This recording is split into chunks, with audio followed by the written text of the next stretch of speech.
তাহলে বুঝছেন আপনার দাম কত? তাহলে বুঝেন ইমানের দাম কত।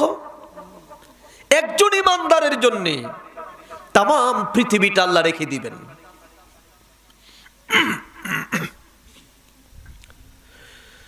যখন একজন ইমানদার পৃথিবীর বুকে আর থাকবে না, আল্লাহ রাব্বুল আলামিন একটা সেকেন্ডের জন্য কোন মুনাফিকের জন্য, কোন কাফেরের জন্য, কোন মুশরিকের জন্য, কোন ইহুদির জন্য, কোন নাসারার জন্য একটা সেকেন্ডের জন্য আমার আল্লাহ তাবারাক তাআলা এই পৃথিবীটাকে তিনি অবশিষ্ট রাখবেন না। মুমিন আছে যতদিন পৃথিবী থাকবে ততদিন, মুমিন নাই কোন কাফেরের জন্য আমার আল্লাহ এই সুন্দর পৃথিবীটা তিনি রেখে দিবে না। সিংহার মধ্যে ফু দেওয়া হবে, তাম পৃথিবী ধ্বংস হয়ে যাবে, সব পানা হয়ে যাবে, সব তছনছ হয়ে যাবে। আল্লাহ বলে ডাকার মতো কোনো মানুষ এই সৃষ্টি জগতের মধ্যে আর থাকবে না, কোনো প্রাণী থাকবে না।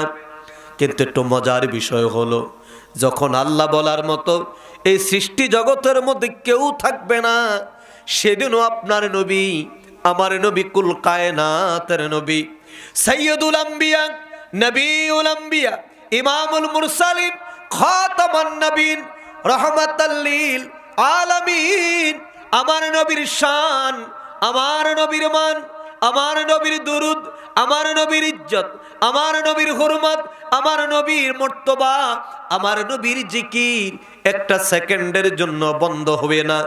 আল্লাহর জিকির বন্ধ হয়ে যাবে, কিন্তু আমার নবীর দুরুদ বন্ধ হয় নাই, আমার নবীর দুরুদ বন্ধ হবে না।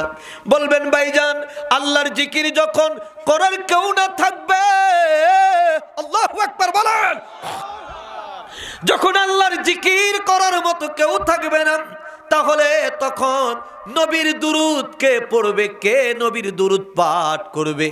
আমার আল্লাহ বলে, ও বান্দা শোনো, আমার হাবিবের দুরুদ পাঠ করার জন্যে আমি আল্লাহ তাবারাক তাআলা যথেষ্ট, আমি আল্লাহ তাবারাক তাআলা থাকবো।